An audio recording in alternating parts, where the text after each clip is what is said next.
sort of like real world problem. Basically, it gives you this function. It's a piecewise function. It's defined in pieces, and it's talking about that it's the total accumulated revenue of a given company. So this company makes however much money after T years. Okay, it's measured in millions of dollars, and this is the revenue function for the company. Now, it basically wants us to determine what happens as time goes on forever, as the limit of t goes to infinity of r of t. Well, you're definitely only going to be using this piece for that, and you basically want to ask yourself what happens to limit as t goes to infinity of this piece. And again, there's a rule.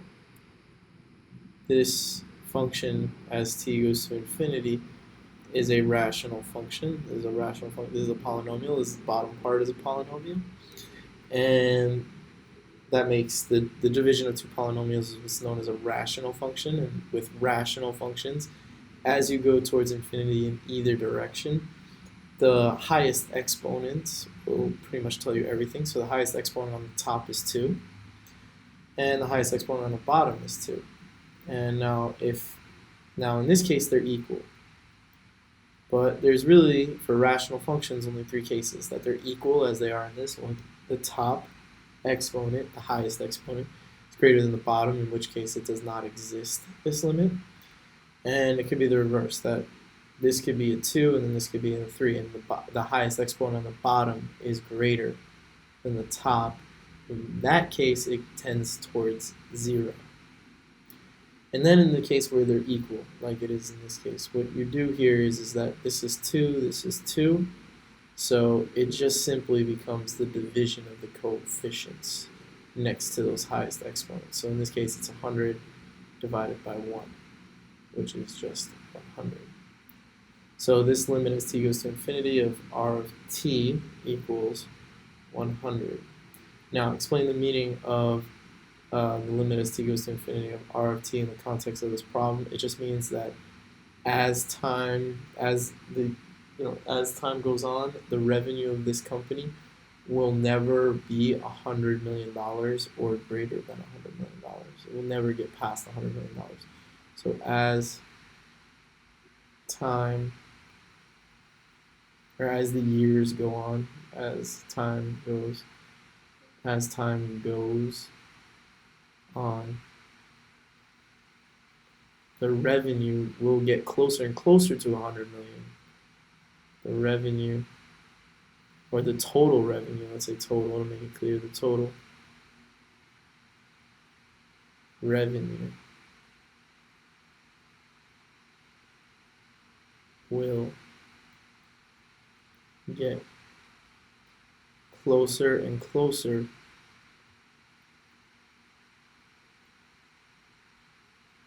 to $100 million, but never equal.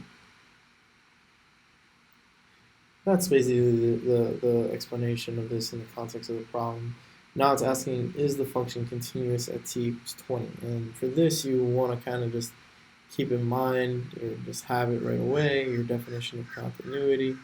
So B, is it continuous? That would mean that limit as t goes to 20 of r of t should equal r of 20. And that would imply that r is continuous at t equals 20. Now, in order to determine whether this is true or false, you need to evaluate this limit. And evaluating this limit, you want to consider 2 pieces. You want to consider the left-hand limit. You're determining whether this is true. You don't know.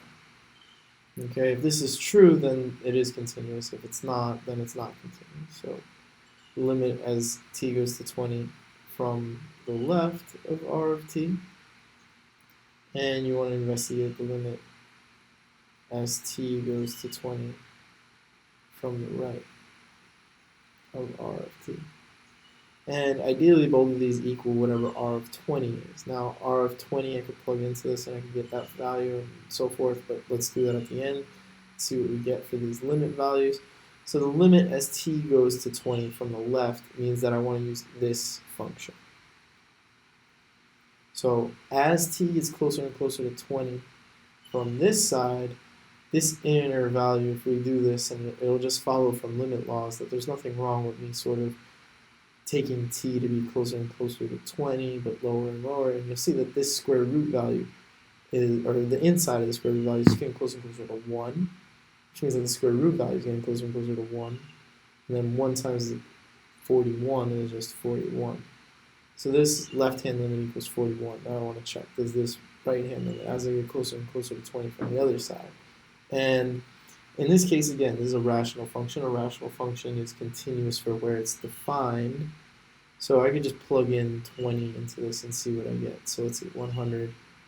20 squared is 400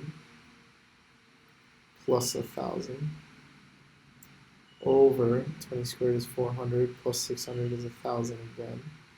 This is going to be equal to, how many zeros can I cancel? Well, from the top I can factor out at least 100. 4 plus 10 over 1,000. These two zeros will cancel. I'm left with 14 divided by 10. Did I do this correctly? Something's not right. What did I not do there? 20, 400. Oh, this is 400. Sorry about that. Yep, because I factored out 100, so I'm left with a still full 400. So this is 410 over 10, which is 41. And this right-hand limit equals 41. So they both equal 41, so this limit exists equals 41. Now I need to check r of 20. Is that 41? Yeah, because it's defined for this bottom piece right here. R of 20, I use that bottom piece, and I just plug in and I got 41 again. So it is indeed continuous at 20, and you could say it's continuous at 20 because this limit as t goes to 20 of r of t equals r of 20. And you could show that the right-hand limit and the left-hand limit are equal with what I just did here. That guarantees that this limit is equal to 41, and then r of 20, you can just plug in and do that work. Get your answer. Okay. Now, the last one. It's asking basically that you have its total accumulated expenses up to time t is modeled by the function e defined by this here. And what we have here is that they want to know if this is the expense function, and we have our revenue function right here. We want to know if the total accumulated profit. So I'm going to write a function for total accumulated profit. P of t is equal to, which is the total accumulated profit, and they actually even give it to you, is equal to r of t minus e of t. And they want to know if it equals 0 at any point from t being 0 to 5. And what you need to do here is you need to use the intermediate value theorem. I'm going to draw a picture of what this looks like so you guys can see. But let's just go through the hypotheses, or what conditions you need to have in order to use the intermediate value theorem. Basically, p needs to be a continuous function from 0 to 5. R of t is a continuous function.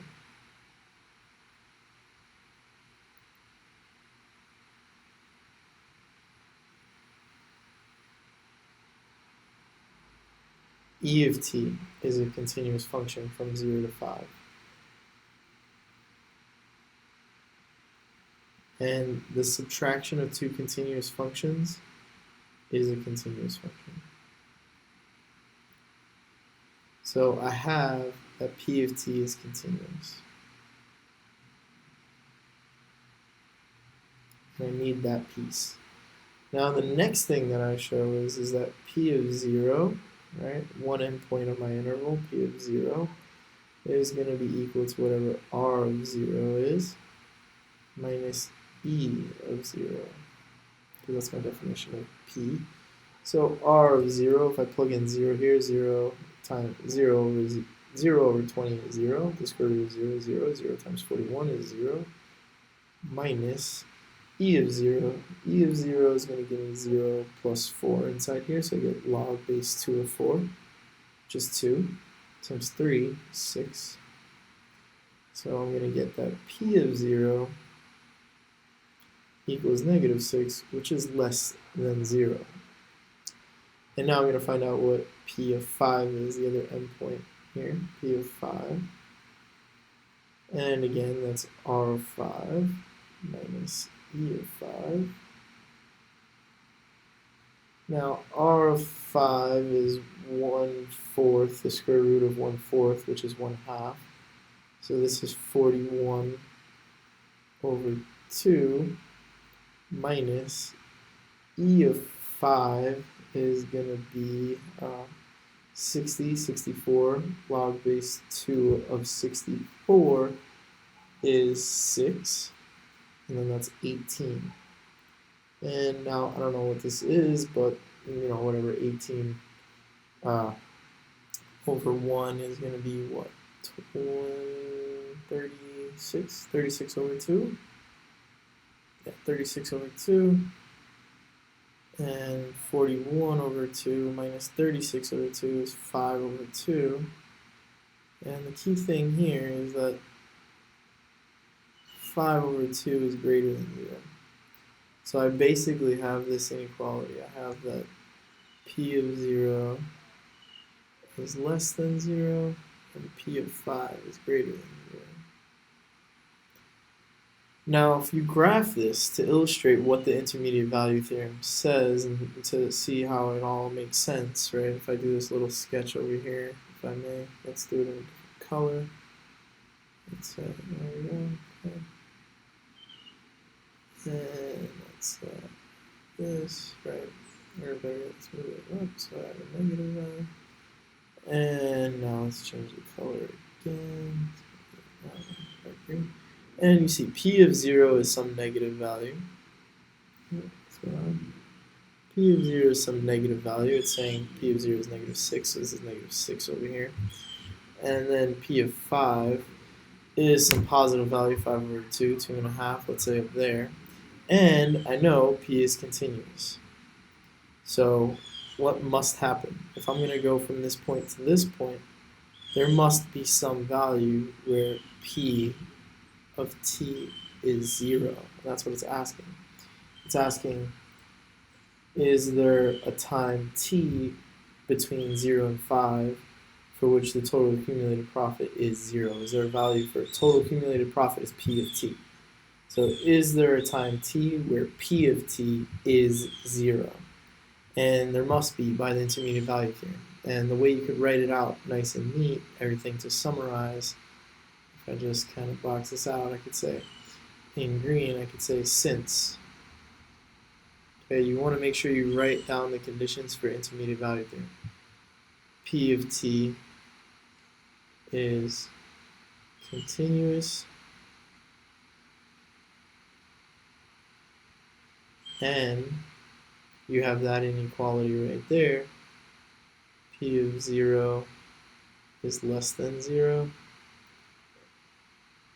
and p of 5 is greater than 0.